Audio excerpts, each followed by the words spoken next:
My fiancée moved her parents into my house without asking. When they took over, I changed the locks and called off the wedding. I'm 31, male, and up until about a week ago, I was engaged.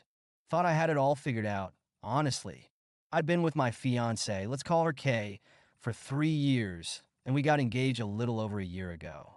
I'm not one to rush things. I like to be sure before making big decisions, but man, I couldn't have been more wrong this time. I own a house, nothing crazy, but it's mine. Inherited it from my grandmother when she passed away, and it's got a lot of sentimental value. 3 bedrooms, a decent yard, and it's paid off. I spent years fixing it up, did most of the renovations myself. So it's not just a house, it's part of me. Kay had her own apartment, but about 6 months ago, she started staying over more and more until we just decided she should move in with me. Made sense at the time, or so I thought. The thing is, I didn't expect what came next. Last week, I came home from work, tired as hell, and I noticed right away that something was off. I heard voices from the living room, but they weren't Kay's. As I walked in, I saw her parents, her mom and dad, sitting on my couch, watching TV like they owned the place. And right by the door, 3 massive suitcases. What's going on? I asked, already feeling like something was really wrong. Kay came out of the kitchen with this big smile, like she wasn't dropping a bomb on me. Oh, babe, I forgot to tell you my parents are staying with us for a bit. Isn't that great? I just stood there for a second, trying to process. Staying with us? For how long? She waved her hand like it didn't matter. I don't know, maybe a couple of months? Their house is getting some repairs done, and it's just easier for them to be here. Now look, I'm all for helping out family when needed, but months? Without even asking me? I couldn't believe what I was hearing. You didn't think to talk to me about this first? Her smile faltered, but she shrugged it off like it was nothing. Why would I need to? They're my parents. It's not a big deal. I glanced over at her dad, let's call him R, who had his feet up on my coffee table, like he was in his own living room. What's the problem? He asked, giving me this smug look. We're family now, right? We're not asking you to pay for anything. That's when I realized what was really going on. They weren't just crashing for a bit, they were planning to move in. Her mom, M, was already talking about how the house needed a few upgrades and how they could help me out by sprucing up the place. I felt my blood pressure rising. I looked back at Kay, hoping she'd see how insane this was. But nope, she was just standing there like everything was totally fine. She didn't ask. She just expected me to go along with it because they were her parents. And if I had a problem with it, I was the one being unreasonable. We'll talk about this later, I muttered, trying not to blow up right then and there. That night, I barely slept. I just kept thinking about how she didn't even think to ask me. It wasn't about the house or even her parents staying for a bit. It was the fact that Kay didn't respect me enough to have a conversation. I felt blindsided. Like, when did this stop being my house? When did she start making decisions for the both of us without even thinking about how I felt? The next day, I tried to bring it up calmly. I told her I wasn't okay with her parents just moving in without any discussion. I mean, we'd been together for years, engaged, and we'd always talked things through before. But this was different. Kay brushed me off like I was making a big deal out of nothing. Why are you getting so worked up? They're just going to stay for a little while. What's the big deal? I couldn't believe what I was hearing. Because it's my house, Kay.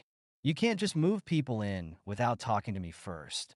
She sighed, rolling her eyes like I was being dramatic. They're my parents, not strangers. Why are you acting like this is such a problem? You have plenty of space. I bit my tongue, trying to stay calm. It's not about space. It's about respect. You don't just let people move into our home without asking me. That's when she got defensive. You're being ridiculous. I thought we were building a life together, and that includes helping out family. You always say you want to help people, but when it's my family, suddenly it's a problem. And there it was. She turned it around like I was the one being selfish. I tried to keep my cool, but inside, I was done. I didn't sign up to be disrespected in my own home, but I gave it a shot. I figured maybe I was overreacting and things would smooth out. Maybe it wouldn't be so bad. Maybe I was just tired and overthinking it. I was wrong. Her parents started acting like they owned the place. Her mom constantly complained about the food I bought, saying it wasn't healthy enough, and started rearranging the kitchen. Her dad? He spent all day sitting on the couch, watching TV, drinking beer, and leaving his crap everywhere. I came home one day to find the living room trashed. Empty beer cans, socks on the floor, and her dad stretched out in my favorite chair like he was the king of the castle. "Hey, can you grab me another beer?" He called out when I walked in, not even looking up from the TV. That was it, the last straw. I waited until Kay went out with her mom for the day and her dad had gone to the store. I called a locksmith and had the locks changed. I couldn't deal with this anymore. When Kay and her parents got back later that afternoon, they couldn't get in. She called me furious. "What the hell did you do?" She yelled as I let them in. I stood there, arms crossed, ready for the storm. "I changed the locks," I said flatly. Her face turned red. "You can't be serious. My parents are staying here." I kept my cool. "No, they're not. Not anymore." Her mom jumped in, pointing at me like I was some kind of villain. "You can't kick us out. We're family." "Not my family." I shot back. "And even if you were, this is my house, and you don't get to just move in without asking. None of you do." Kay was losing it at this point. "You're overreacting. We can work this out. You don't have to be such an ass about it." I looked her dead in the eye. "We could have worked this out, but you didn't even give me the chance. You made decisions without me, disrespected me, and let your parents walk all over me in my own home. I'm done." Her dad, finally spoke up, acting all tough. "You're making a big mistake, buddy. You think you're going to find someone better than my daughter? Good luck with that." I laughed. Couldn't help it. I'd rather be alone than deal with this. I told them they had an hour to pack up and get out. Kay started crying, trying to guilt me into changing my mind. But I was over it. I'd given her plenty of chances to fix this, and she didn't care. Not about me. Not about us. Just about getting her way. Her parents were fuming, but they packed up and left, swearing at me the whole time. Kay kept begging me to talk, but there was nothing left to say. The relationship was over the second she showed me she didn't respect me enough to treat me like an equal. Since then, Kay has been trying to reach out, texting me, calling, saying she made a mistake, that we can still fix things. Her parents even called, acting like the whole thing was just some big misunderstanding. But it wasn't. It wasn't about her parents staying for a while. It was about the fact that she didn't respect me enough to include me in the decision. She treated me like I didn't matter.